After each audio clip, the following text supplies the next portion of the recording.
यहाँ फजर छोड़ने के बाद भी सीना तान के बंदा चलता है, इसका मतलब है कि एहसास उसका मिट चुका है, उसका दिल मर चुका है। हुजूर फरमाते हैं मन फाततहुल अस्र कान्नमा वुतिरा अहलुहु व मालुहु।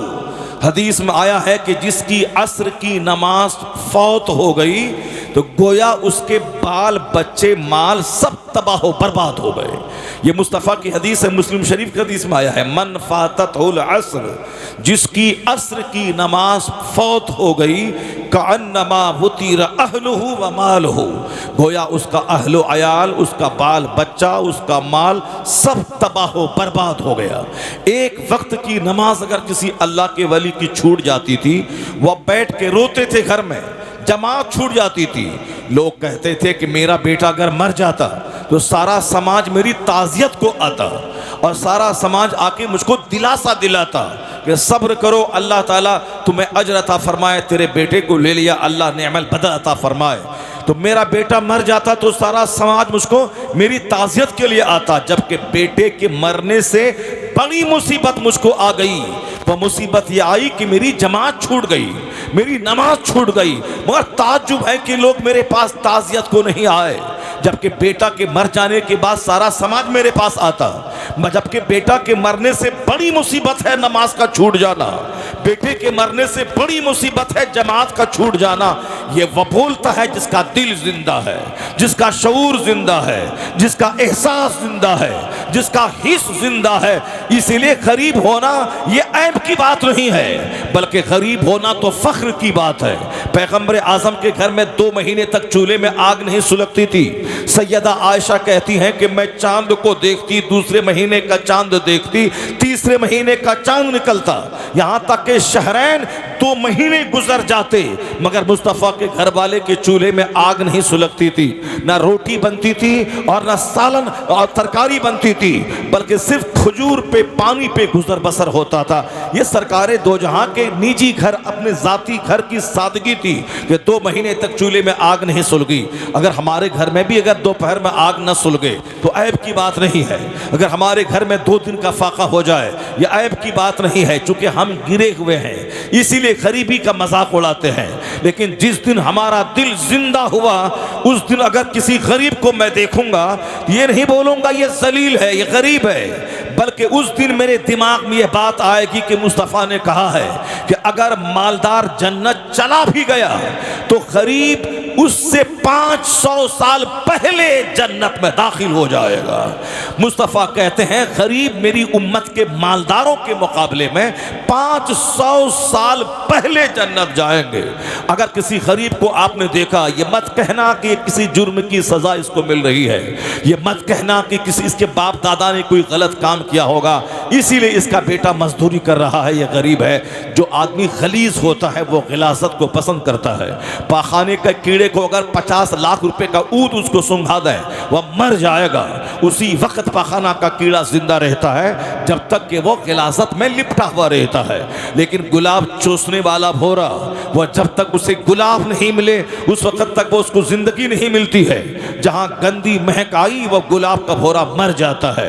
तो जो अच्छे लोगों की सोहबत में रहने के आदी है उसके दिमाग में कुरानी सोच पैदा होती है, उसके दिल दिमाग में मुस्तफ़ा के फरमान का नूर रहता है। वह कभी भी रंग के एतबार से नहीं सोचता, वह कभी माल और गुर्बत के एतबार से नहीं सोचता, वो तो सारी बातें मुस्तफ़ा के फरमान की रोशनी में सोचता है। तो किसी गरीब को अगर अल्लाह ने गरीब बनाया है उसके जुर्म की सजा नहीं है। अगर उस गुर्बत में दीनदारी है, यह गौर से सुन लेना, अगर उस गुर्बत में दीनदारी है यानी नमाज है और बड़े बड़े क्राइम से वो गरीब बच रहा है, उस पर तो हज फर्ज ही नहीं है कि वो हज करे। गरीब पर ज़कात फर्ज ही नहीं है कि ज़कात दे। गरीब पर तो सदक़े फित्र वाजिब ही नहीं है कि सदक़े फित्र निकाले। जो गरीब है उस पर कुर्बानी वाजिब ही नहीं है वो कुर्बानी करे। कुर्बानी वाजिब है किस पर? मालदार पर, साहिबे माल पर, साहिबे निसाब पर। तो अगर वो कुर्बानी नहीं किया उससे पूछा जाएगा क़यामत के दिन तुमने कुर्बानी कुर्बानी क्यों नहीं किया? तुझ पर कुर्बानी वाजिब हुई आप 15 साल की उम्र में और आज 60-70 साल हो गए, तू 5 साल से कुर्बानी कर रहा है। ये बता दे कि 40 साल से तुझ पर कुर्बानी वाजिब रही, तुमने नहीं किया, उसका जवाब तुम बताओ। अल्लाह पूछेगा कि तुमको मैंने माल दिया, उसकी ज़कात तुमने कितनी निकाली? 1 करोड़ में 2.5 लाख ज़कात निकालना था, तुमने 50,000 निकाला, उसके बाद नहीं निकाला। ये बता दे कि इस माल का हिसाब दे। मैंने माल दिया, उसकी ज़कात तुमने कैसे निकाली? 1 लाख हो तो 2,500 रुपये ज़कात निकालना है। अगर तुम्हारे पास माल तिजारत है उसकी ज़कात निकालनी है। अगर बीवियों के पास जेवरात हैं उसकी ज़कात निकालनी है। ऐसा नहीं कि सिर्फ जेवर पहनने में मज़ा आ रहा है, शादी ब्याह के फंक्शन में जेवरात का मुकाबला हो रहा है कि फलां की बीवी साहब वो गले में मोटा चैन पहन के आई थी, फलां की बीवी और हाथ में मोटा कंगन पहन के आई थी, और पूरे समाज में उसका चर्चा हो जाए कि उसके गले में बिल्कुल पतला हार था और उनके गले में बिल्कुल सोने का हार 2 लाख रुपए का था।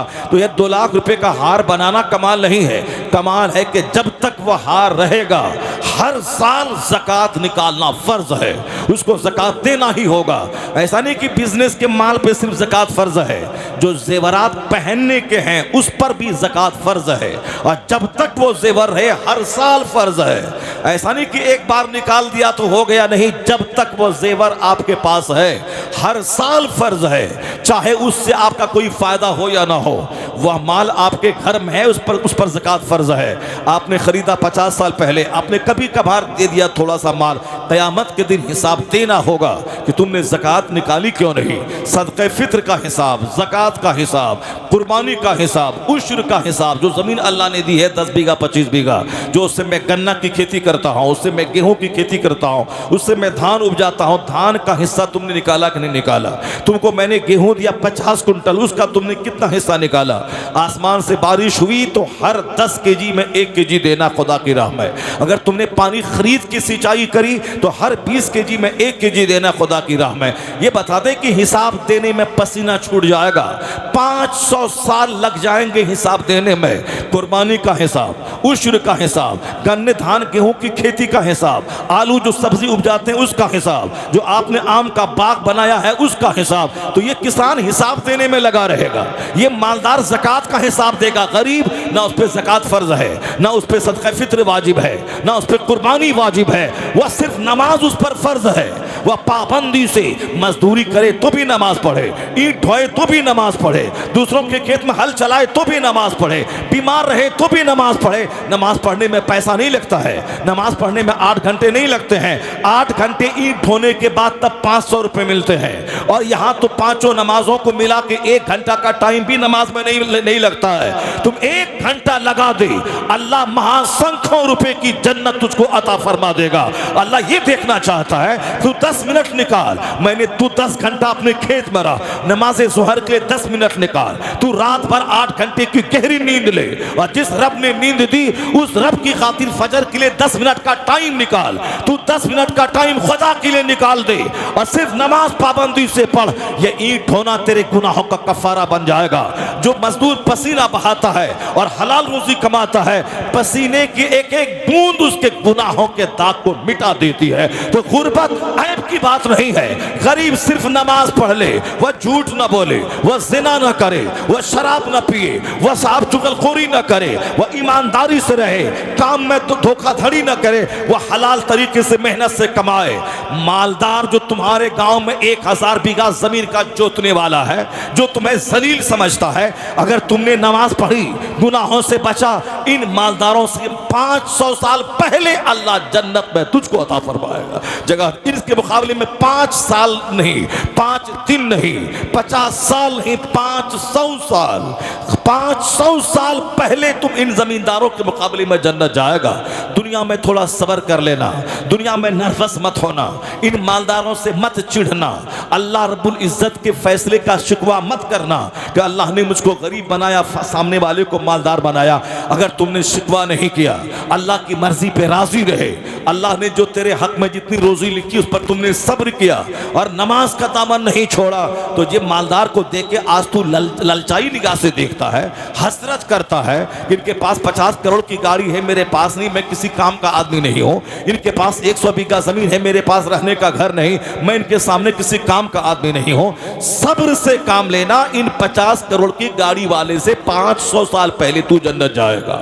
1000 बीघा जमीन के जोतने वाले नवाब से 500 साल पहले जन्नत जाएगा। ये कोई मौलवी नहीं बोल रहा है, ये तुम्हें तुम्हारे दिल बहलाने की बातें नहीं हो रही है कि मैं तुम्हारा दिल रखने के लिए, गरीबों की दिलजोई के लिए मैं ऐसा बोल रहा हूं। जिस नबी के कहने से तूने अल्लाह को एक माना, जिस नबी के कहने से तू नमाज पढ़ता है, जिस नबी के कहने से जन्नत और जहन्नम पे विश्वास है, मुस्तफ़ा सच्चे मुस्तफ़ा ने कहा कि इस्लाम हक है, कुरान हुजूर पे नाजिल हुआ है, हम पर नाजिल नहीं हुआ है, और हुजूर ने कहा कुरान अल्लाह का कलाम है, मैंने मान लिया।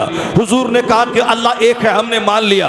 हुजूर ने कहा कि क़यामत हक है, हमने मान लिया। हुजूर ने कहा कि अल्लाह है दुनिया का पैदा करने वाला, मैंने मान लिया। तो मैंने खुदा को देखा नहीं, मुस्तफ़ा के कहने से मान लिया। मैं मुझ पर कुरान नाजिल नहीं हुआ, हुजूर के कहने से मैंने कुरान पर ईमान लाया। तो जिस मुस्तफ़ा के कहने से तू ईमान लाया है, उसी मुस्तफ़ा का ये फरमान है कि मालदार के मुकाबले में गरीब 500 साल पहले जन्नत चले जाएंगे। इसलिए गरीबों खुशखबरी हो, बशारत हो, अगर तुमने नमाज का दामन मजबूती से थामा और तुमने ज़िना और शराब से अपने दामन को दागदार नहीं बनाया, तो तू फख्र करके अल्लाह ने गरीब बना के एहसान किया है ताकि 500 साल पहले तुझको जन्नत में जगह अता फरमा दे। ये बात वह सोचेगा जो मुस्तफ़ा की हदीस पढ़ता है, ये बात वह सोचेगा जो आलिमों की सोहबत में रहता है, ये बात वह सोचेगा जो कुरान हदीस का मुताला करता है, ये बात वह सोचेगा जो अल्लाह के वलियों की सोहबतों में रहता है, जो चोर की सोहबत में रहे, जो डकैत की सोहबत में रहे, जो बेनमाजी की सोहबत में रहे, जो ज़िनाकार की सोहबत में रहे, जो सूदखोर की सोहबत में रहे, जो दिन रात अपनी आंखों में अजनबी औरतों को बसा ले। उसकी सोच गंदी, उसकी आंख गंदी, उसका दिल गंदा, उसका जिगर गंदा, उसकी आने वाली नस्लें गंदी। इस आंख में जो माँ बाप का चेहरा बसा ले, जो मस्जिदों की दीवार बसा ले, जो बुजुर्गों का चेहरा बसा ले, जो गुंबद खजरा खाने काबा बसा ले, जो कुरान के औराक को बसा ले, जो मुस्तफ़ा की अहादीस के चैप्टर को बसा ले, उसकी आंख उजली, उसका दिल उजला, उसकी सोच उजली, उसकी फिक्र रोशन, उसकी दुनिया भी रोशन होगी, उसका उक़बा भी रोशन हो जाएगा। दोनों जहान की रोशनी नेकों की सोहबत में मिलने से हासिल होती है। दोनों जहान का नूर कुरान हदीस पढ़ने से मिलता है। आज दुनिया उजड़ क्यों गई? अच्छों की सोहबत ही मुयसर नहीं है। आज लोगों के चेहरे पे मायूसियत क्यों है? लोग नेक लोगों का चेहरा ही नहीं देखता है। सब जमींदारी के घमंड में पड़ा हुआ है, कोई मकान के घमंड में डूबा हुआ। अरे मैं बड़ा हूं, ये मौलवी साहब क्या करेगा? ये 10,000 महीना कमाने वाला मस्जिद का इमाम, ये क्या बड़ा बनेगा? ये क्या मुझको जुमा के दिन तकरीर बताएगा कि झूठ बोलना हराम है, शराब पीना हराम है? नहीं मिल रहा है पैसा 10,000 रुपये कमाने के लिए, मेरे गांव में पड़ा हुआ है, खाना मैं खिलाता हूं और चंदा दे के तनख्वाह मैं देता हूं, और ये मौलवी साहब मुझको कहता है कि हराम है, ये हलाल है, ये लीगल है, इल्लीगल है। तो हम पैसे की वजह से किसी की हैसियत को आंकते हैं। पैसे इसके पास कम है इसलिए इसका कोई वकार नहीं है। मगर तुम्हें मालूम है, अगर मस्जिद का इमाम आलिम दीन है, वो आलिम बाअमल है, तो याद रखना आलिम बाअमल का मर्तबा इतना बड़ा होता है कि वह रास्ते से चलते हैं तो दरख्त के पत्ते उसके लिए दुआ करते हैं, समंदर की मछलियां दुआ करती है, सुराखों की चूटियां दुआ करती है, और आलिम रब्बानी अगर सो जाए तो हर सांस के बदले में अज्र मिलता है। और आलिम दीन बच्चे को 5 मिनट रात में कुरान पढ़ा दे और कोई 5000 रकत नमाज नफ्ल रात भर पढ़े, तो यह 1000 रकत नमाज नफ्ल पढ़ने से आलिम दीन का 5 मिनट दीन सिखा देना यह काम बेहतर है। यह है इल्म मुस्तफ़ा के हुसूल का फैज़ान कि आलिम दीन नाइब पैगंबर कहलाता है, आलिम दीन नाइब रसूल कहलाता है। इसलिए हम पैसे की वजह से मस्जिद के इमाम की अहमियत का अंदाज़ा नहीं लगा सकते। यहाँ हम घमंड में डूबे हैं, मकान का गुरूर, ज़मींदारी का गुरूर, मुलाजमत का गुरूर, अच्छा कपड़ा पहनने का गुरूर। खबरदार, मुस्तफ़ा ने ये नहीं कहा है, मुस्तफ़ा ने ये कहा है इन्नल्लाह ला यंज़ुरु इला सुवरिकुम व अमवालिकुम वलाकिन यंज़ुरु इला कुलूबिकुम व अमालिकुम। मुस्तफ़ा कहते हैं अल्लाह तुम्हारी सूरतों को नहीं देखता, अल्लाह तुम्हारे माल को नहीं देखता। Allah does not see your face, Allah तेरे चेहरे को नहीं देखता कि तू कितना खूबसूरत है। Allah does not see your wealth, Allah तुम्हारी दौलत को नहीं देखता कि इतना बड़ा मालदार है। But Allah sees your heart. Allah तुम्हारे दिल को देखता है, तुम्हारे इंटेंशन को देखता है, तुम्हारी नीयतों को देखता है, तुम्हारे दिलों को देखता है, तुम्हारे अहवाल को देखता है, तुम्हारे कैरेक्टर को देखता है, तुम्हारे किरदार को देखता है। बहुत सारे गोरे चेहरे वाले का चेहरा बंदर जैसा हो गया, बहुत सारों का चेहरा अल्लाह ने सूअर जैसा बना दिया, बहुत सारे का चेहरा आज अल्लाह का अजाब है कि अरबों के माल में रहने के बावजूद 1 दर्जन बीमारी से चेहरा काला है। क्योंकि जिसको दिल की बीमारी हो गई उसके चेहरे पे नूर कभी नजर नहीं आ सकता, चाहे वह मंत्री रहे या प्रधानमंत्री रहे, चाहे वह अरबपति रहे या प्रेसिडेंट रहे। दिल की बीमारी वाले का चेहरा देख के पढ़ सकते हैं इसका दिल मरीज है। वो हमेशा बुझा बुझा रहता है, उसका दिल हमेशा उसका चेहरा काला रहता है, वो हमेशा अंदर के पेन को महसूस करता हुआ अंदर से टूटा हुआ होता है। अगर यकीन नहीं आए तो कभी संसद भवन को देखना, कभी पार्लियामेंट हाउस में जहां 500 से ज्यादा एमपीज रहते हैं, उस एमपीज के चेहरों को देखना कि अक्सर लोगों का टोन ऊंचा होता है, अक्सर लोगों को हार्ट की बीमारी होती है। ये पार्लियामेंट में बैठा है, ये प्रधान, ये मंत्री है, ये मेंबर ऑफ पार्लियामेंट है, मगर उनका चेहरा बुझा बुझा सा है। समझ लेना इसको दिल की बीमारी है। मेंबर ऑफ पार्लियामेंट बनने के बावजूद उसका चेहरा बुझा सा है, दिल की बीमारी है। कभी शरद पवार को देख लेना, शरद यादव मर गया, कभी उसका चेहरा तुमने देखा था। अभी लालू प्रसाद का चेहरा देख लेना, मुलायम सिंह मर गया, उसका चेहरा देख लेना। ये वह लोग हैं जो अरबों में खेलने वाले लोग हैं, मगर उनका चेहरा काला था क्योंकि उनके पास दिल की बीमारी थी। हार्ट की खतरनाक बीमारी से चेहरा काला हो जाता है, उसको सुकून नहीं मिलता है। भले ही वह मसनूई तौर पर मुस्कुरा दे, अलग बात है, वह सच्ची खुशी नहीं मिलती है। जैसे समाज के बेशुमार लोग हैं जो पान खाते हैं और चौक चौराहे पे पान फेंक कर होंठ लाल करके वो कहना चाहते कि मैं बहुत खुश हूं, वो अंदर से इतना टूटा हुआ रहता है। उस मुसीबत को पर छुपाने की खातिर वो पान खाता है। जिस तरह बहुत सारी फाहिशा औरतें हैं जिन्होंने बीमारी की वजह से, ज़िनाकारी की वजह से उसकी सेहत गल चुकी होती है, उसका चेहरा मर चुका होता है, लेकिन कराहत को अपनी तरफ माइल करने के लिए वह होठों को लाल किए रहती है, वह अपने चेहरे को 50 टाइप के लोशन से सजा के रखती है। उसका चेहरा देखने में भद्दा लगता है, 1000 वो लोशन लगाए, 1000 लिपस्टिक लगाए, पर उनका चेहरा बताता है कि अंदर से मरीजा है, ये अंदर से दुखी है, ये अंदर से टूटी हुई है, निस्वानियत के औसाफ से खाली है। लेकिन गांव देहात की वो औरत जो नमाजी परहेजगार हो, अगरचे वो कोई लिपस्टिक न लगाए, ना अपने चेहरे पे कोई लोशन लगाए, मगर न सजदे का हुस्न उसके चेहरे से ऐसा नुमाया होता है जैसे कोई हूर जमीन पे उतर आई हो। क्योंकि 50 प्रकार के लोशन में अल्लाह ने वह हुस्न नहीं रखा है जो हुस्न सजदा करने में रखा है। अगर औरतें अपने सजदे को थोड़ा दराज कर दें और सजदा खत्म होने के बाद अपना चेहरा आईने में देखें, जो 50,000 खर्च करके लोशन लगाने में जो चेहरा हसीन न होगा, यह सजदे की वजह से जब ब्लड प्रेस, जब हार्ट का सर्कुलेशन ब्लड का जबरदस्त ढंग से होता है, वाफिर मिकदार में चेहरे की सारी रगों में खून फैल जाता है। तो दानिश्वर कहते हैं, अमेरिका और यूरोप का दानिश्वर कहता है, औरतों को, मुसलमान खवातीन को लोशन लगाने की कोई जरूरत नहीं है, वह सिर्फ सजदा करें और सजदा को लंबा करें। अगर यकीन न हो तो सलाम फेरने के बाद आईने में चेहरा देखें, बगैर लोशन के सजदे का नूर उसके चेहरे पे नजर आएगा। अंदर से जो दिल का मरीज होता है वह टूटा होता है, दिल का मरीज बुझा बुझा सा रहता है, दिल के मरीज के चेहरे पे कभी खुशी के आसार नहीं होते हैं। तो धनवान होना और है और पुरमुसर्रत जिंदगी गुजारना और है।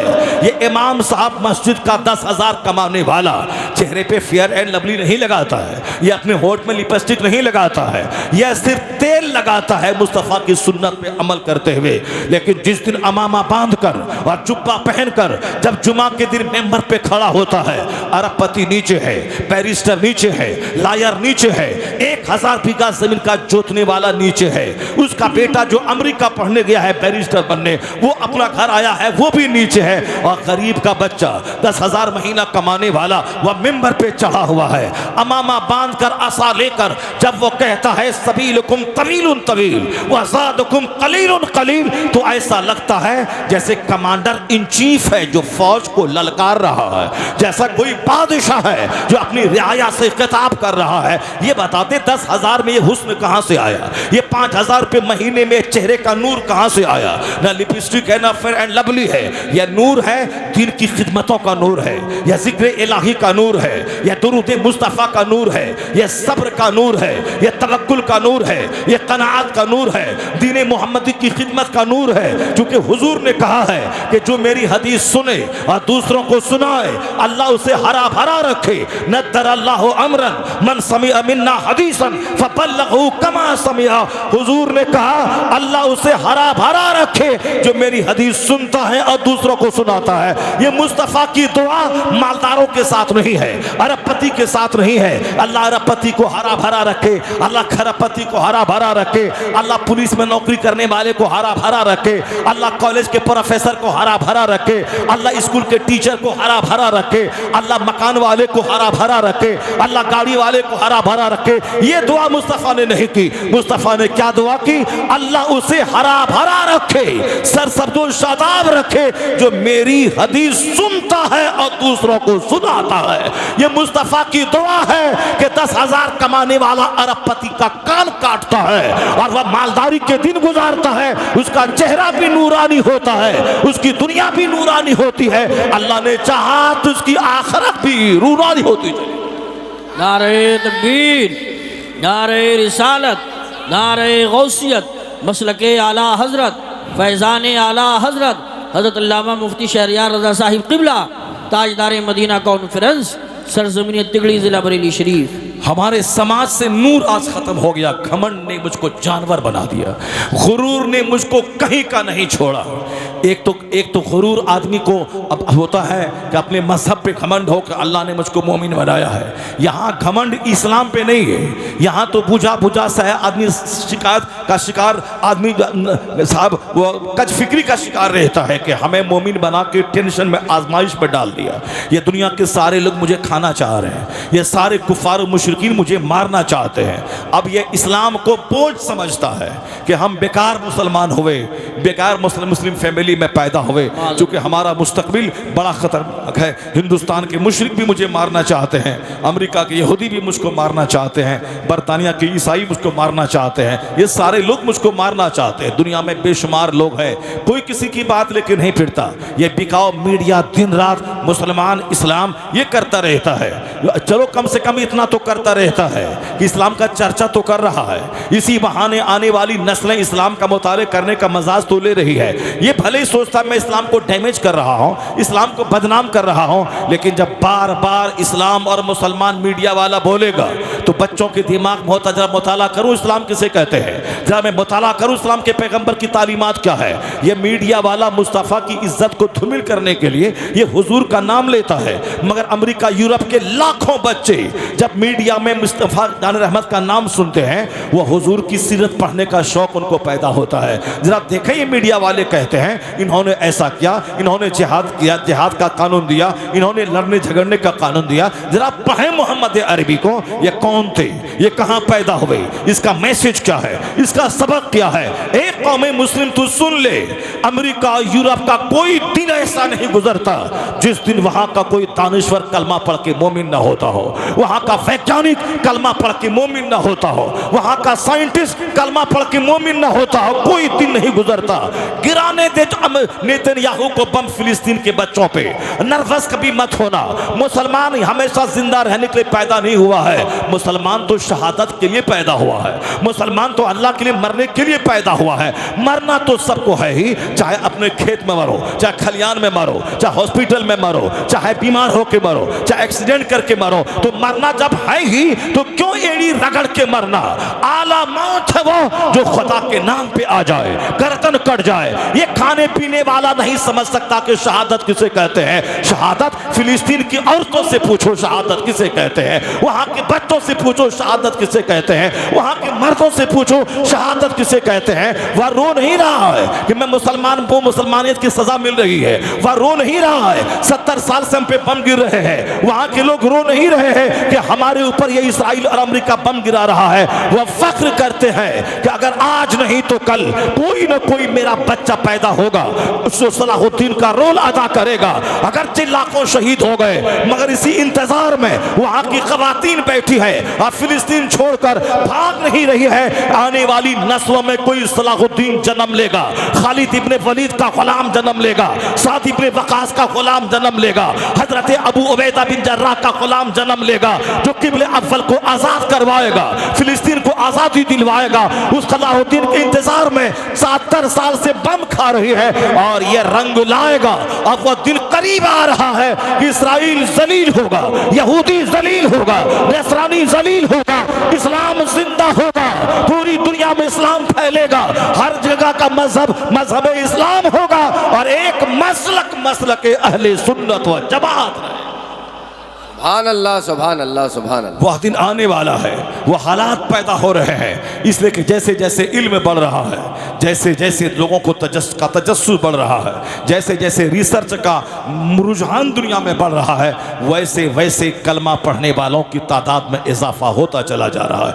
कोई दिन नहीं गुजरता जिस दिन अमेरिका का कोई साइंटिस्ट कलमा ना पढ़े, यूरोप का कोई इंजीनियर कलमा ना पढ़े। एक बहुत तेजी से फैलने वाला मजहब दुनिया में मजहब इस्लाम है।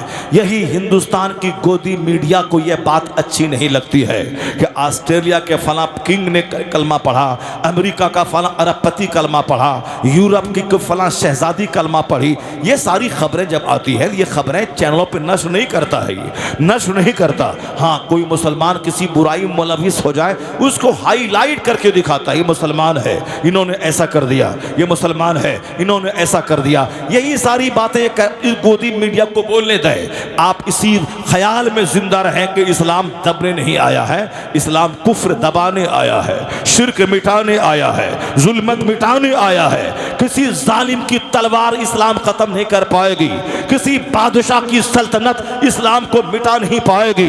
इस्लाम फैलने आया है, इस्लाम सिकुड़ने नहीं आया है। इस्लाम इतना फैलेगा कि हर कच्चा पक्का घर में इस्लाम फैलेगा, अमेरिका से लेके मलेशिया तक हर घर में इस्लाम फैलेगा, हर अमीर और गरीब के घर में इस्लाम फैलेगा। मुस्तफ़ा सच्चा, मुस्तफ़ा की बात सच्ची।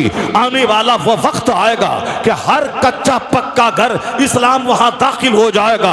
ला यबका अला ज़हरिल अर्द बैतुम मदरियम वला फब्र इल्ला अदखलहुल्लाहु कलिमतल इस्लाम। इसलिए ए मोमिन, अपनी नमाज के बारे में सोच, अपने रोजे के बारे में सोच, अपने हज व ज़कात के बारे में सोच, अपने अखलाक आदत व अतवार के बारे में सोच, अपनी गंदी आदतों को दूर कर। मुस्तफ़ा ने जो कुछ कहा है उनकी सुन्नतों पे अमल कर। इस्लाम के बारे में मत सोच ज्यादा। इस्लाम अल्लाह का पसंदीदा मजहब है, मुस्तफ़ा का पसंदीदा मजहब है। इसलिए अल्लाह को कोई सी दूसरे खुदा से कोई खतरा नहीं है, कोई दूसरा खुदा है ही नहीं जो अल्लाह को खतरा हो। अल्लाह वहदहू ला शरीक है, अल्लाह की शान कोई घटा ही नहीं सकता है। जब अल्लाह रब्बुल इज्जत के मुकाबिल में कोई दूसरा खुदा नहीं है तो कैसे इस्लाम दबेगा, कैसे कुरान मिटेगा, कैसे खुदा का नाम लेने वाला घटेगा। अल्लाह जब बंदों को मारना चाहता है तो वह उसको मारने में 48 दिन नहीं लगते, 48 घंटा नहीं लगता, 48 साल नहीं लगता। जब अल्लाह 50 लाख को मारना चाहता है तो सिर्फ 50 सेकंड का जलजला पूरी आबादी को जमीन में धंसा देता है। सुनामी का तूफान लाखों को समंदर की आगोश में ले लेता है।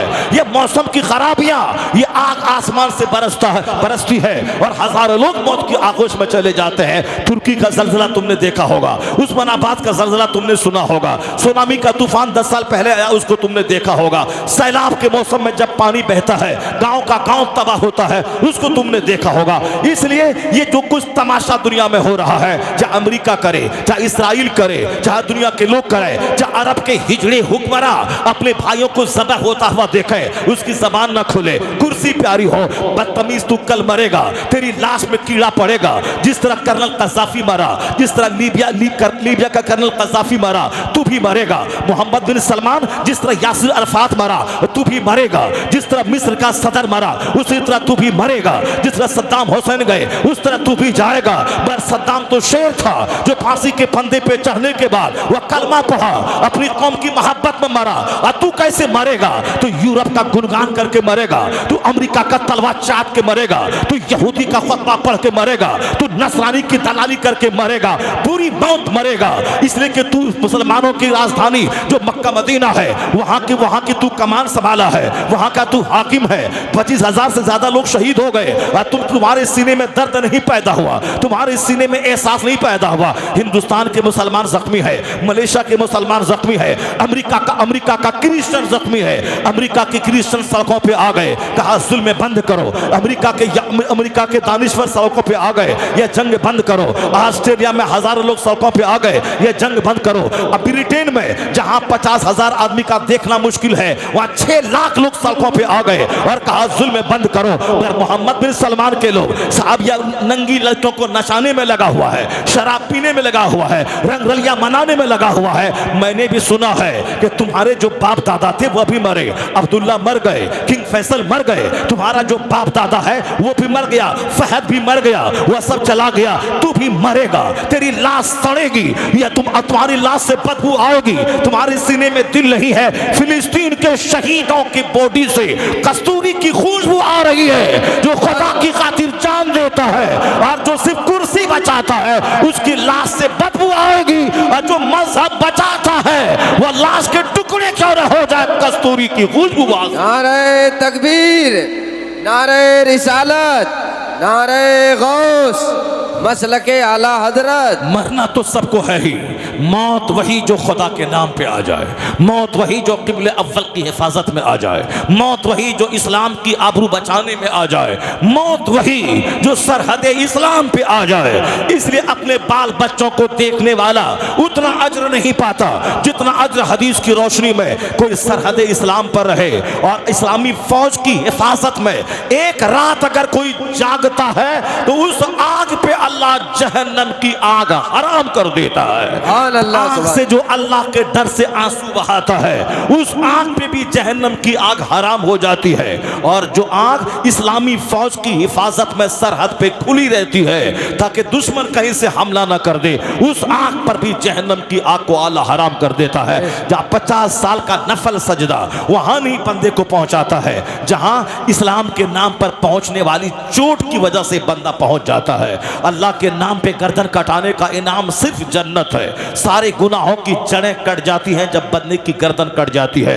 इसलिए दूर दूर से देखने में लगता है कि बच्चे शहीद हो गए, औरतें शहीद हो गई, नौजवान शहीद हो गए। तो जब शहीद हो गए वो आतंकवादी नहीं थे जो पूरी मौत मरे, वह किबले अव्वल की हिफाजत में अपनी जमीन की आज़ादी की खातिर वह यहूदियों को खदेड़ा है। मुसलमान भाई से नहीं लड़ा है, यहूदियों को खदेड़ा है और फिर उसी जंग में मारा गया है। तो क़यामत के दिन पता चलेगा कि जो भी दीन की खातिर ज़र्ब खाई, दीन की खातिर गाली सुना हो, जो दीन की खातिर तमाचा खाया हो, जो दीन की खातिर गालियां सुनी हो, जो दीन की खातिर मुलाजमत उसकी छूटी हो, जब किसी इमाम ने हक बोला गांव वाला उसको निकाल दिया, ये सजा क्यों मिली? हक बोलने की वजह से। किसी ने बोला ये खेल तमाशा करना हराम है, यानी मुहर्रमुल हराम के मौके पर तमाशा मत कर, दीन को बदनाम मत कर, शरीयत को बदनाम मत कर, बल्कि शरीयत पर अमल कर। हुसैन आजम का जिक्र जमील कर, उनकी शहादत का खुतबा पढ़, उनके सब्र की कहानी बयान कर। हाय हुसैना मत कर, मरसिया मत पढ़, नोहा मत कर, नोहा मत कर,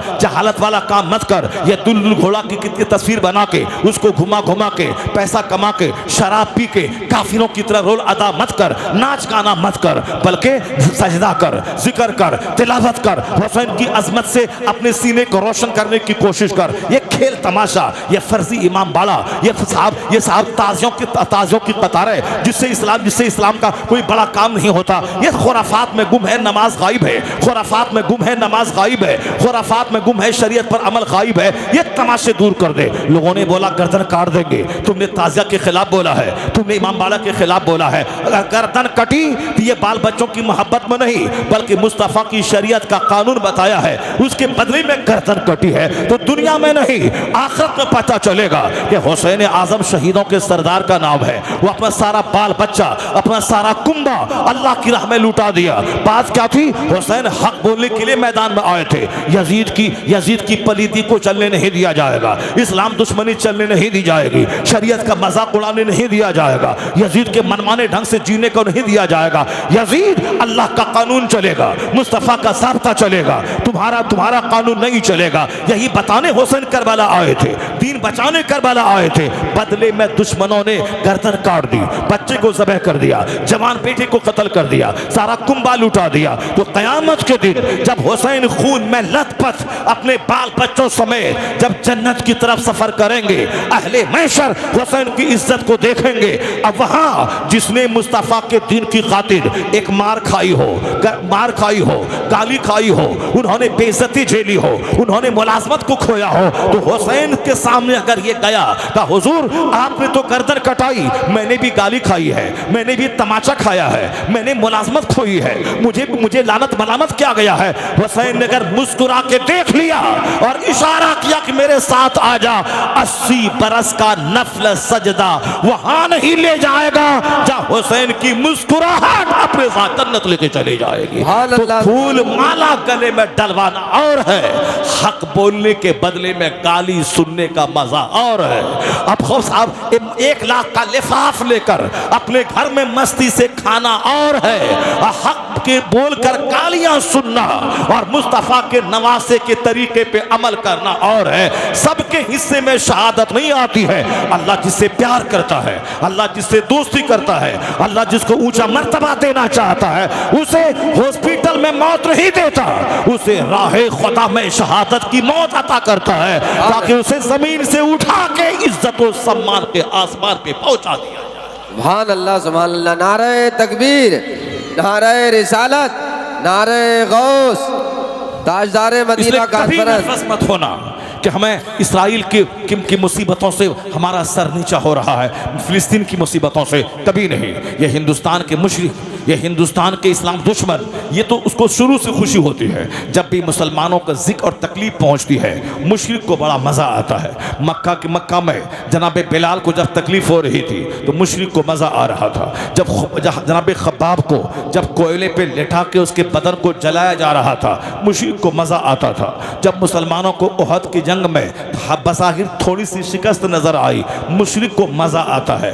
मुशरिक को हमारी नेमतों से बड़ी तकलीफ पहुंचती है। जब मैं मैदान बद्र में हमारे आबा अजदाद ने जंग जीती, मुशरिकों को बड़ा सदमा हुआ। जब मुसलमान मक्का से हिजरत करके मदीना आए और मदीना इस्लामिक स्टेट की राजधानी बन गया, मुशरिकों को बड़ी तकलीफ और मतली हुई। जब मुसलमानों को फतह मिलती है, मुशरिकों को मतली आती है। जब मुसलमान की तादाद बढ़ती है, मुशरिकों को उल्टी पैदा होती है। जब मुसलमान की हुकूमतों का नाम मुशरिक सुनते हैं, उसका दिमाग चक्कर देने लगता है। उनसे कहा जाए कि तुम मुशरिकों के पास कितनी सल्तनत दुनिया में है, तो ये सब बागलें झांकने लगेगा, सर के बाल खुजनाने लगेगा। और जब इनको पता चलता है कि 60 के करीब ममालिक कलमा पढ़ने वालों के कब्जे में है, इनको चक्कर आने लगता है, इनको उल्टी आने लगती है।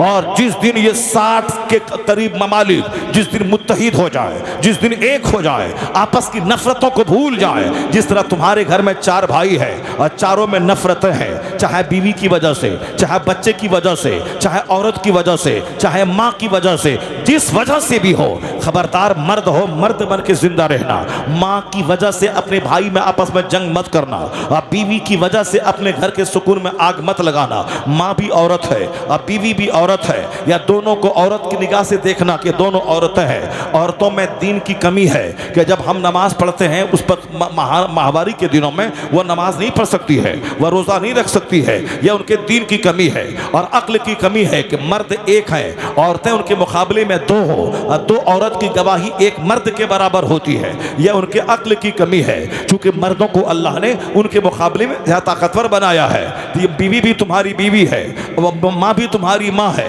तो माँ भी औरत है और ये बीवी भी औरत है। इन दोनों को औरत के हिसाब से देखना, वरना माँ की बात माने तो बीवी को तलाक देना होगा। माँ की बात माने तो अगर माँ सास और बहू की जंग सबको मालूम है कि सास के दिल में बहू का कितना बड़ा कीना होता है और बहू के दिल में सास का कितना बड़ा कीना होता है। औरतें बहू सबसे ज़्यादा बड़ी दुश्मन सास को समझती है।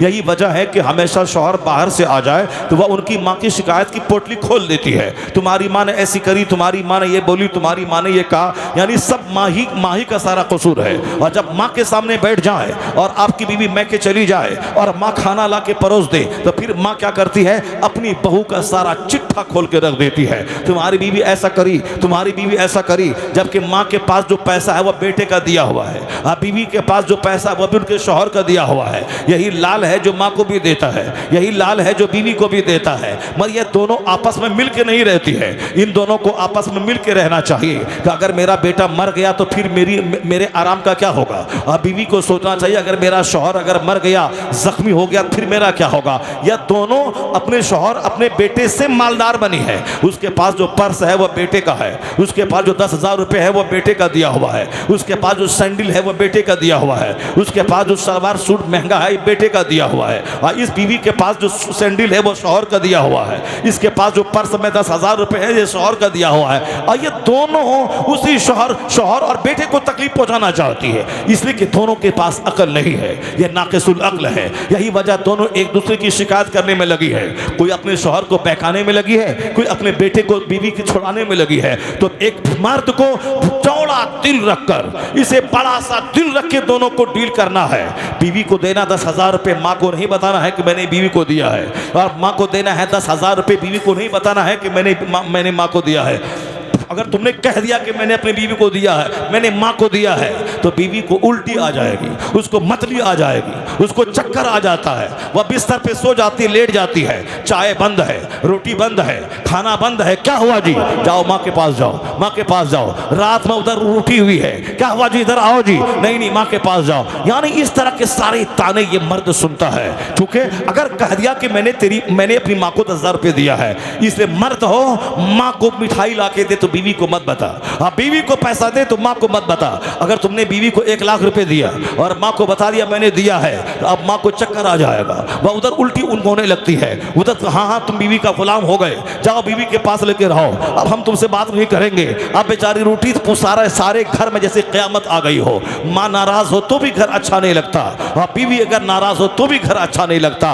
अब तुम्हें दोनों से डील करनी है। इस्लाम हमें रहनुमाई करता है, बताता है, ये नहीं कहता कि सिर्फ माँ का पाँव दबाते रहना, माँ का तलवा चाटते रहना, माँ के पाँव के नीचे जन्नत है। इस्लाम सिर्फ ये नहीं कहता, इस्लाम कहता है तू मर्द है, मर्द बन के जिंदा रहना। ये माँ है, उसका चेहरा देखना, चेहरा जब देखेगा तो हज मबरूर का अजर मिलेगा। चाहे माँ 1000 तकलीफ पहुंचाए, माँ 1000 गाली दे, 1000 नाराजगी का इजहार करे, तुम्हें उफ तक नहीं कहना है। फला तकुल लहुमा उफ़्यम वला तनहरहुमा।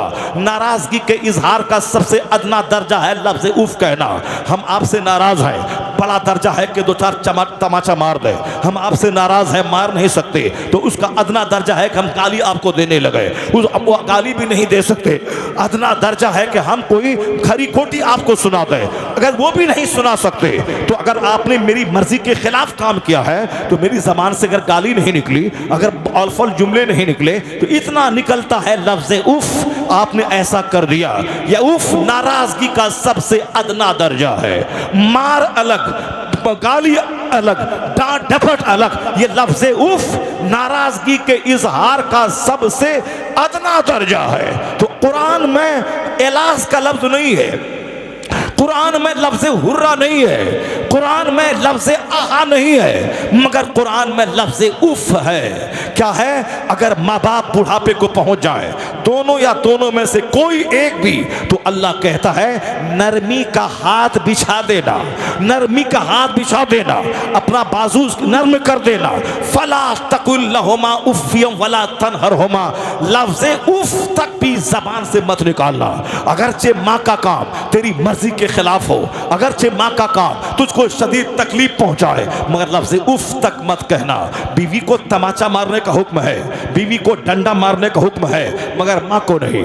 माँ को लफ्ज़ उफ तक मत कहना।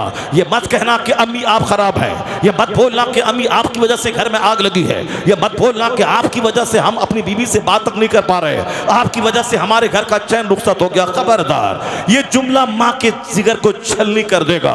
हजार तकलीफ पहुंचाए सब्र करना, खामोशी का ताला जबान पे लगा लेना और लफ्ज़ उफ तक नहीं कहना। और माँ, बूढ़ी माँ को बोझ मत समझना और बूढ़े बाप को बोझ मत समझना। ये बूढ़े माँ बाप हैं जिनकी वजह से अल्लाह तेरी रोजी में इजाफा फरमाता है।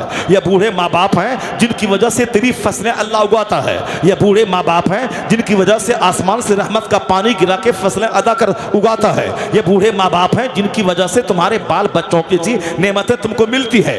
तू नहीं खिला रहा है बूढ़े माँ बाप को, या उनकी वजह से तू खाया जा रहा है, उनकी वजह से तुझे खिलाया जा रहा है। इसलिए कभी बेज़बान जानवर को मत समझना कि मैं बकरी को पाल रहा हूँ, मैं गाय को पाल रहा हूँ। नहीं, ये बेज़बान जानवर के बारे में हदीस में आया है, अगर ये बेज़बान जानवर ना होते तो अल्लाह आसमान से पानी नहीं गिराता, जमीन से सब्ज़े नहीं उगाता। इन बेज़बान जानवरों की खुराक के लिए आसमान से पानी गिरता है जिससे घास निकलती है और ये जानवर खाते हैं और उसी पानी के सदके में तेरी फसल भी पैदा हो जाती है और तू खा लेता है। ये मत बोलना मैं गाय को खिलाता हूँ, या बोल के गाय की वजह से मैं खाता हूँ। ये मत बोलना कि मैं बकरी को पालता हूँ, उस बकरी की वजह से तू पाला जाता है। या मत बोलना मैं बिल्ली को दाना दे के पालता हूँ, बिल्ली की वजह से तू पाला जाता है। हदीस में आया है मत बोलना कि माँ बाप पे तू एहसान कर रहा है, तू ये बोलना इनकी वजह से मैं पैदा हुआ, इनकी वजह से मैं परवान चढ़ा। अल्लाह पैदा करने वाला है मगर जिस माध्यम से अल्लाह ने पैदा किया है वह माँ बाप है। माँ बाप पैदा करने का माध्यम है। इसलिए कुरान में आया अनिश्कुरली फले वालिदैन, मेरा शुक्रिया अदा कर और अपने माँ बाप का शुक्रिया अदा कर। अल्लाह ने अपने नाम के साथ कहा कि अनिश्कुरली फले वालिदैन, तू मेरा शुक्रिया अदा कर और अपने माँ बाप का शुक्रिया अदा कर। इसलिए कि पैदा करने वाला अल्लाह है और जिस माध्यम से पैदा किया वह माँ बाप है। बाप और माँ दोनों आपस में मिले, बाप की रीढ़ की हड्डी, माँ की रीढ़ की हड्डी, और बाप की रीढ़ की हड्डी और माँ के सीने की हड्डी से जो पानी का कतरा निकलता है वह यूटेरस बच्चादानी में जमा होता है और फिर वहाँ खून का लोथड़ा बनता है। उसी में नाक नक्शिका की तस्वीर तैयार होती है, फिर उसमें जान डाली जाती है। फिर 9 महीने के बाद बच्चा माँ की आगोश में वह दुनिया में आँख खोल के जन्म लेता है। तो माँ बाप आपस में मिलते हैं तब बच्चा पैदा होता है। माँ 9 महीने बच्चे को ढोती है तब बच्चा पैदा होता है। तो पैदा करने वाला अल्लाह है, लेकिन जिस माध्यम से पैदा किया वो माँ बाप है। इसलिए कहा कि तू मेरा शुक्र अदा कर, अपने माँ बाप का शुक्र अदा कर। बाप जमीन ना दे फिर भी बाप है, माँ गाली दे फिर भी माँ है, माँ बोले अपनी बीवी को तलाक दे दे, अच्छा ठीक है अम्मी मैं सोच रहा हूँ, आपको अपनी तरफ से कोई तकलीफ ना पहुंचाए, ठीक है अम्मी। अम्मी को बहलाए, अम्मी को फुसलाए, अम्मी की दिलजोई करे, अम्मी के रुपए देने में कोई कमी ना करे, उनके एहसानात को माने, उनके पास बैठ जाए, उनके पास बातें करे। इसलिए कि जिस तरह बचपन में प्यार का मुस्तहिक और भूखा बच्चा होता है, उसी तरह बूढ़े माँ बाप भी प्यार के भूखे होते हैं। क्योंकि बुढ़ापा और बचपन दोनों एक जैसा होता है, तो बचपन में बच्चों को माँ बाप का प्यार चाहिए, उसी तरह माँ बाप को बुढ़ापे में बच्चों का प्यार चाहिए। और प्यार के बगैर बच्चा का हौसला पस्त हो जाता है, उसी तरह प्यार के बगैर बूढ़े माँ बाप का दिल बुझ सा जाता है। तो सिर्फ टका देना कमाल नहीं है, बाप के पास 10 मिनट टाइम देना कमाल है, वहाँ बैठना कमाल है। बाहर नौकरी से आओ, बीवी के हुजरे में बाद में जाना, पहले माँ के पास 5 मिनट बैठ जा, उनके सर पे हाथ रख दे, खबर खैरियत दरियाफ्त कर। तो माँ समझेगी कि बेटा मुझको बोझ नहीं समझ रहा है। वो जो 10 साल पहले मरेगी वो 10 साल के बाद मरेगी, उसका हौसला बुलंद हो जाएगा कि मैं घर में बोझ नहीं हूँ, मेरी पूछ है, मेरी चाहत है। अगर तुमने माँ बाप की अनदेखी की तो माँ बाप बुझ जाएंगे। अगर वह बुझ गए, उनका रोंगटा खड़ा हुआ, आंख से आंसू के कतरे निकल गए, तो घर तबाह हो जाएगा, जवानी तबाह हो जाएगी, आने वाली नस्लें तबाह हो जाएंगी। अगर बीवी रो के मैके चली गई तो तुम्हारी नमाज बर्बाद ना होगी, तुम्हारे रोजे बर्बाद ना होंगे, तुम्हारा माल बर्बाद ना होगा। अगर बीवी रूठ के मैके चली गई तो तुम्हारा कुछ नहीं बिगड़ेगा, न तुम्हारा रोजा बिगड़ेगा, न तेरी नमाज बिगड़ेगी, न तुम्हारा हज बिगड़ेगा। मगर अगर माँ नाराज हो गई तो तेरी दुनिया बिगड़ जाएगी, तेरी आखिरत बिगड़ जाएगी। क्योंकि अल्लाह राजी होता जब माँ बाप राजी होते हैं, अल्लाह नाराज होता है जब माँ बाप नाराज होते हैं। इसलिए बीवी और माँ दोनों में अगर कंपैरिजन की नौबत आ जाए, वैसे तो मर्द होने के नाते बीवी को भी खुश रख, क्योंकि सिर्फ माँ के पांव के नीचे जन्नत नहीं है, बल्कि बीवी के मुंह में जो प्यार मोहब्बत का लुकमा एक शौहर डालता है, हर लुकमे के बदले में सवाब मिलता है। इसलिए बीवी के मुंह में लुकमा डालने में भी अज्र मिलता है और बीवी की दिलजोई करने में भी सवाब मिलता है, क्योंकि वह माँ बाप भाई बहन सारा समाज छोड़कर मेरे लिए आई है। वह पैदा हुई बिहार में, मैं पैदा हुआ उत्तर प्रदेश में, वो अपना सारा संसार छोड़ के मेरे पास आ गई। मैं पैदा हुआ उत्तर प्रदेश में, मेरी बीवी रहने वाली बंबई थी, वह सारा संसार छोड़ के मेरे पास आ गई। तो जो माँ बाप भाई बहन सबको छोड़ के सिर्फ मेरी मोहब्बत में मेरे पास आ जाए और मेरी दुनिया में को बसा दे और सारा समाज सारा गांव छोड़ दे, तो उसके बदले में मैं क्या दूं उसे? तमाचा, गाली, खानदान लगा के गाली। यही वो बहुत बुरा शख्स है जो अपनी बीवी के लिए बुरा हो। हुजूर कहते हैं तुम में सबसे अच्छा वो है जो अपनी बीवी के लिए अच्छा हो, जो अपने बाल बच्चों के लिए अच्छा हो, जिसका अखलाक बाल बच्चों से बेहतर हो। ऐसे नहीं कि बाहर जाके मुस्कुरा के बातें करता है और अपनी बीवी के साथ गुस्से और तेवर से बात करता है। वह शख्स बदअखलाक है जो अपनी बीवी से हमेशा तेवरी चढ़ा के बातें करता है। बीवी की दिलजोई कर, उसको माँ बाप लगा के गाली मत बक, वह टेढ़ी पसली से पैदा हुई है, इसलिए जिद है इसमें और तू मर्द है, सब्र करना। लालच है इसमें, तू सब्र करना। इसको सीधा करना चाहोगे तो टूट जाएगी और टूटना तलाक है और तेरे घर के सुकून में आग लग जाएगी। उसको टेढ़ी हालत में रहने दे, वो बड़े फायदे की चीज है। वह तुझको गुनाहों से बचाती है, तेरे दिल की तस्कीन का जरिया है, तेरे बच्चा पैदा होने का माध्यम है और तेरे खरबों के घर की हिफाजत की जिम्मेदारी वो अपने सर लेती है। तू दिल्ली जा, पंजाब जा, अमेरिका जा और तेरी सल्तनत की हिफाजत वह खातून करती है। तेरे बाल बच्चों की परवरिश वह खातून करती है। वह दूध की धार 2 साल तक वो पिलाती है। तेरे बच्चों को नर्स की तरह 10 साल तक पेशाब पाखने का कपड़ा वो साफ करती है। बड़े फायदे की चीज है, इतने बड़े काम की चीज है। वो हमारे गूंगे बच्चे को बोलना सिखाती है। मेरा बच्चा जो पैदा होता है, अगर वह बच्चा जंगल में छोड़ दे वह शेर की बोली बोलने लगेगा। अगर वह माँ की गोद में है तो बाप उसे बोलना नहीं सिखाता है, बल्कि माँ उस एक दिन के बच्चे से बातें कर करके उस गूंगे बच्चे को बोलना सिखाती है। अगर औरतों को ज्यादा बोलने की बीमारी ना हो तो दुनिया के सारे बच्चे गूंगे रह जाएंगे। औरतें ज्यादा बोलती है, अल्लाह ने उसको ज्यादा बोलने की ताकत दिया है ताकि ये तन्हाई में अपने बच्चों से बात करे और बच्चों की जबान खुल जाए, बच्चों को बोलना आ जाए। जिस माँ की जबान फंसी होती है उसके बच्चे की जबान फंसी होती है। जिस माँ की जबान कजमस टेढ़ी होती है उसके बच्चे की जबान भी टेढ़ी हो जाती है। इसलिए मर्द से ज्यादा पढ़ी लिखी खवातीन का होना जरूरी है, मर्द से ज्यादा मुहज़्ज़ब खवातीन का होना जरूरी है, मर्द से ज्यादा खूबसूरत गुफ्तगू करने वाला मर्द से ज्यादा औरतों का रहना जरूरी है। क्योंकि मदर लैंग्वेज, मादरी जबान, मदर टंग कहते हैं, क्योंकि माँ से ही बच्चा जबान सीखता है। इसलिए माँ की जबान का खूबसूरत होना, फसी हो, बलीग होना जरूरी है। और जिस माँ की जबान पे गाली हो, जिस माँ की जबान पे गलोच हो, इस माँ की जबान बेढंगी हो, जिस माँ की जबान पे बेहंगम जुमले हो, उसके बच्चे भी ऑटोमेटिक वही जुमले बोलने लगते हैं जो इसके लाशऊर में जमा होता है। जब वह बच्चा बोलने लगता है, लाशऊर की बातें शऊर में आ जाती है, अनकंसस की बातें कंससनेस में आती है। वह बच्चा वही जुमले दोहराता है जो माँ दोहराती है। इसलिए माँ का मुहज़्ज़ब रहना, माँ का सिविलाइज्ड रहना, माँ का मतमद्दन रहना, माँ का अच्छी पढ़ी लिखी रहना, ये बहुत जरूरी है। मगर हमने सिर्फ औरतों में नाक देखा, औरतों का चेहरा देखा, औरतें गोरी है कि नहीं, नाक लंबी है कि नहीं, आंख बड़ी है कि नहीं, ये चेहरे पे गोश्त है कि नहीं। इसीलिए इनका बच्चा बेढंगा, बदसबार, चुड़ैल, बदतमीज इनके बच्चे पैदा होते हैं। क्योंकि इन्होंने लड़की में अखलाक देखा ही नहीं, सिर्फ नाक देखा, चेहरा देखा, सिर्फ गाल पर गोश्त देखा, बस गाल देखा शादी कर लिया। ये नहीं देखा कि शादी से पहले 5 मर्दों की गोद में झूल चुकी है। ये नहीं देखा कि शादी से पहले इनके 3 हमल चोर दरवाजे से सदर हॉस्पिटल में गिराए जा चुके हैं। ये नहीं देखा अपने शौहर के अलावा 5 मर्दों की गोद में यह झूल चुकी है। और जो यूज्ड है उसकी जो औलाद पैदा होगी,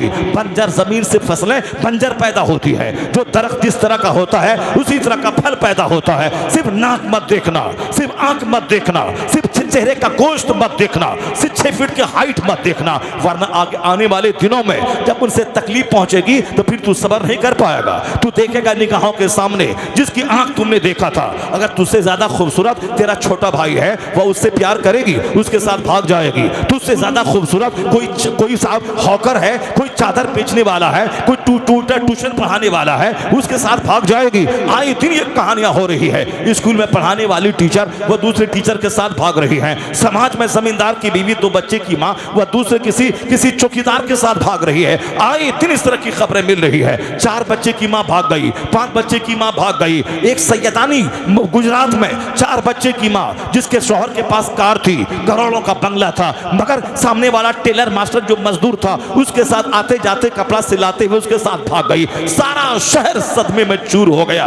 एक सैयद घराने की लड़की जो खुद अपने ही चचा की बेटी थी, यानी शौहर चचा का बेटा है और उसकी बीवी वो चचा की बेटी, 2 भाई के आपस में एक का बेटा एक की बेटी है। खानदान की आबरू मिट्टी में मिला दी। क्योंकि जब औरतों का तेवर खतरनाक होता है, ये जज्बाती ज्यादा होती है, ये सेंटिमेंटल ज्यादा होती है। मर्द के पास अकल होती है, ये जज्बात में बहते नहीं है।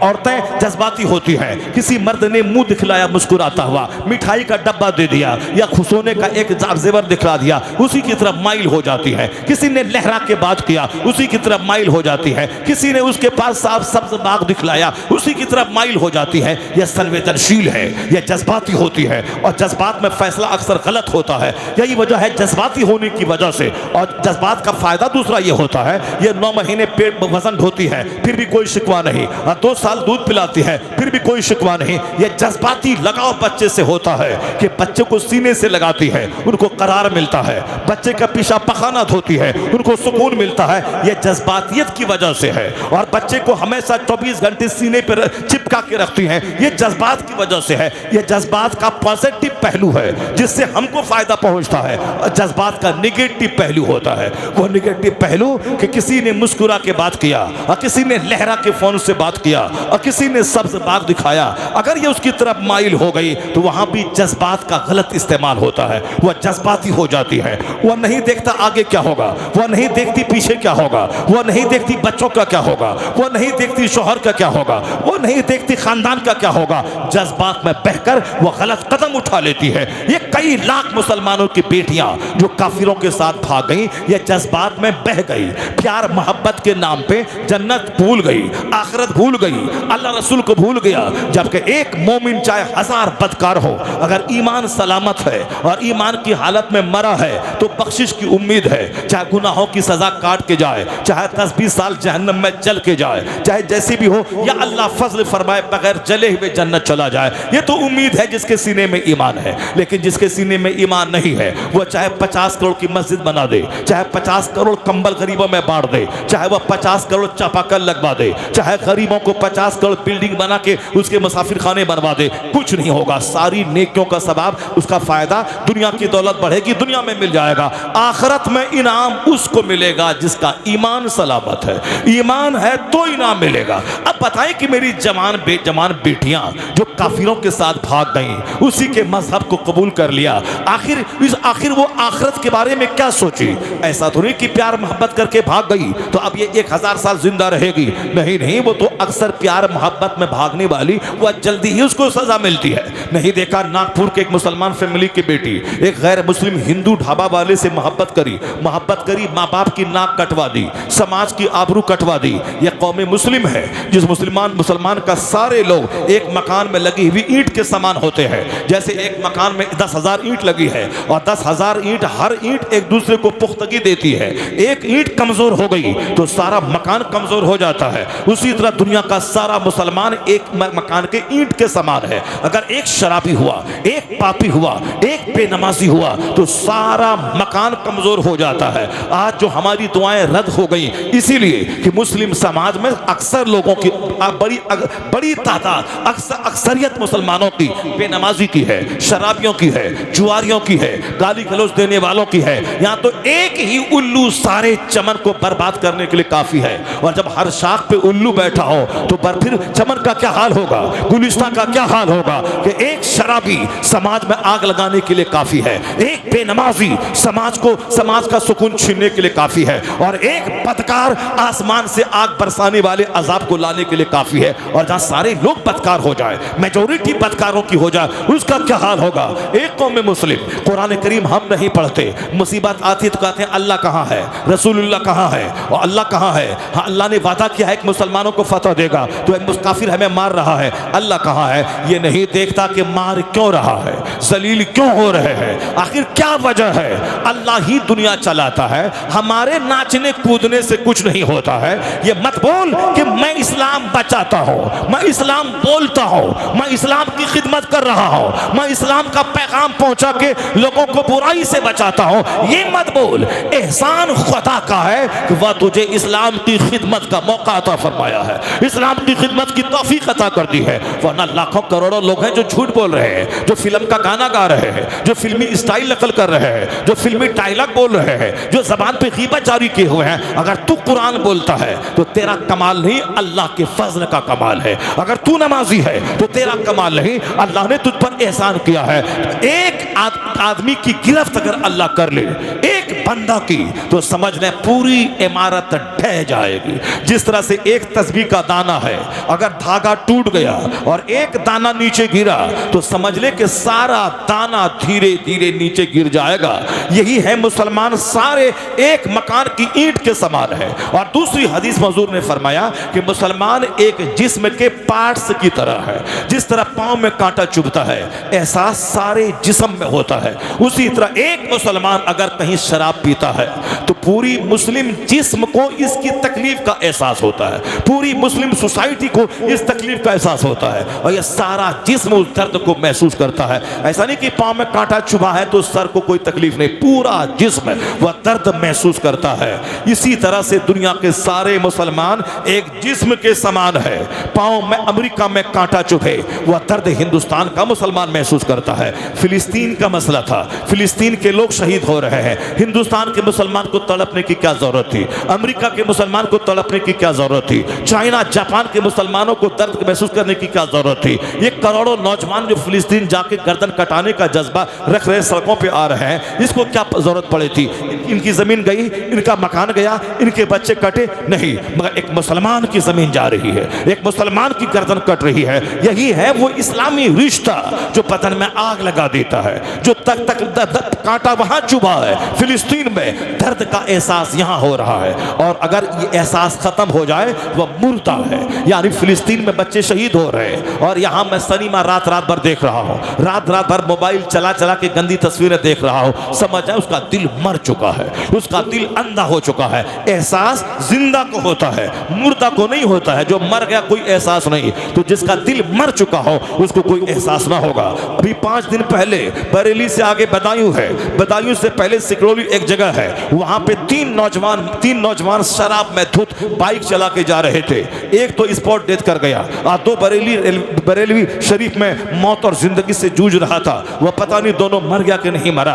उसी दिन जलसा उस गांव में था, तो लोग सदमे में थे, सारा गांव सख्ते में था, जलसा हो कि नहीं हो। और सारे मेहमान शायर और खतीब आ चुके थे। तो लोगों ने फैसला लिया जलसा होगा, बाहर के साउंड को खोल दिया जाए ताकि गांव के हर घर में आवाज ना हो, बल्कि चूंकि लाश रखी हुई, डेड बॉडी गांव में रखी हुई है, इसलिए जलसा तो होगा ही, अल्लाह रसूल की बातें होंगी। अंदर का साउंड जारी होता रहा, तो ठीक है साउंड बंद कर दे।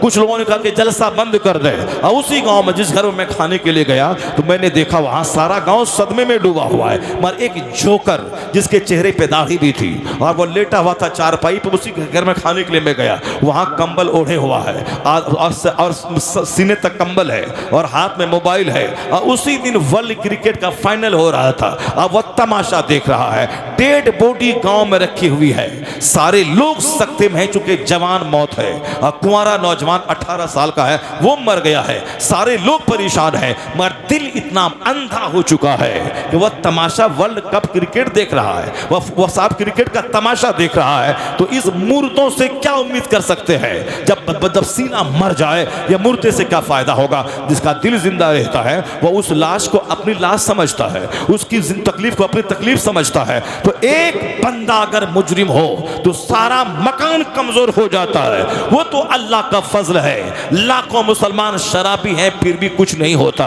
करोड़ों बेनमाजी हैं आसमान से अजाब नाजिल नहीं होता।